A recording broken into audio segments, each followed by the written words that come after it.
今日嚟到日月潭，可以話係台灣其中一個最受遊客歡迎嘅地方。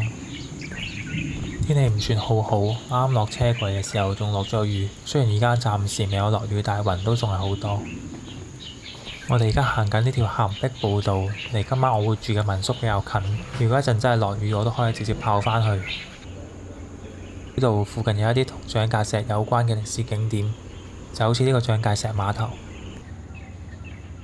今日出嚟唔記得帶腳架，如果唔係湖面嘅景色用萬快門應該好靚。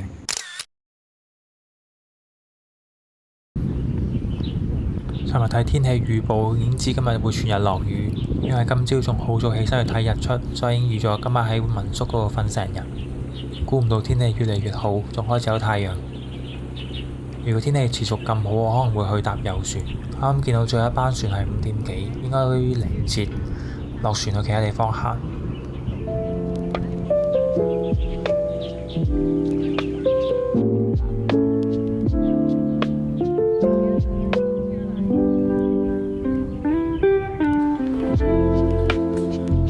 坦白講，呢個地方比想象中好好多。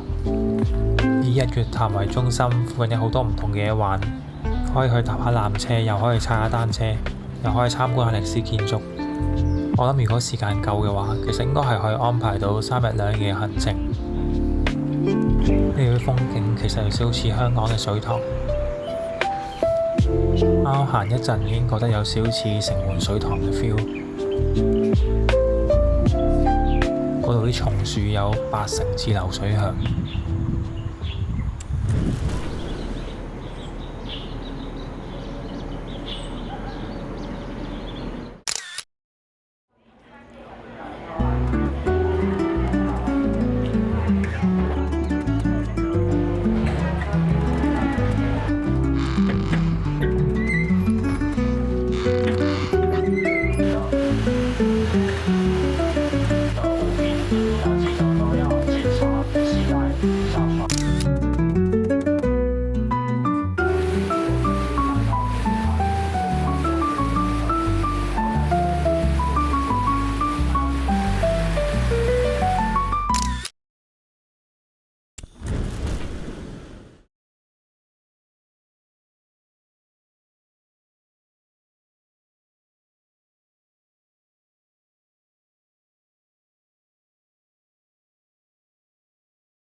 尋晚落咗好大雨，已經諗住早啲返去台中，但係開民宿個阿姨話聽日應該會好天，結果今日陽光普照，阿姨仲準過天文台，所以決定去租單車踩。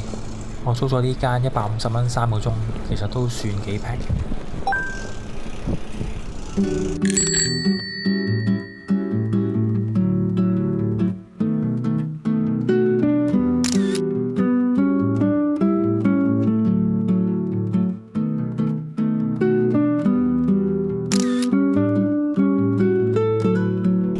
自行車道嘅景色比琴日行過嘅岩壁步道更加好，成條路融入咗好多唔同精心安排嘅景觀，所以踩單車嘅時候完全唔會覺得 keep 住係同一個景色。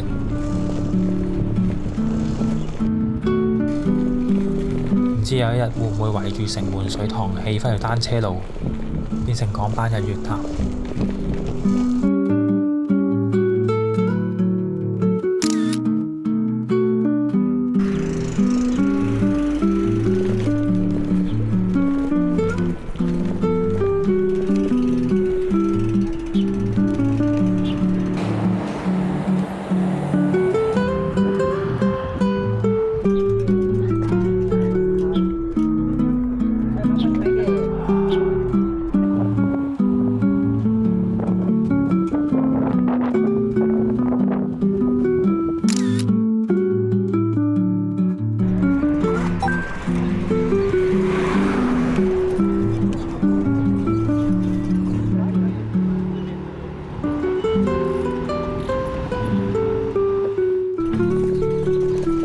郊旅行最緊要真係好嘅天氣，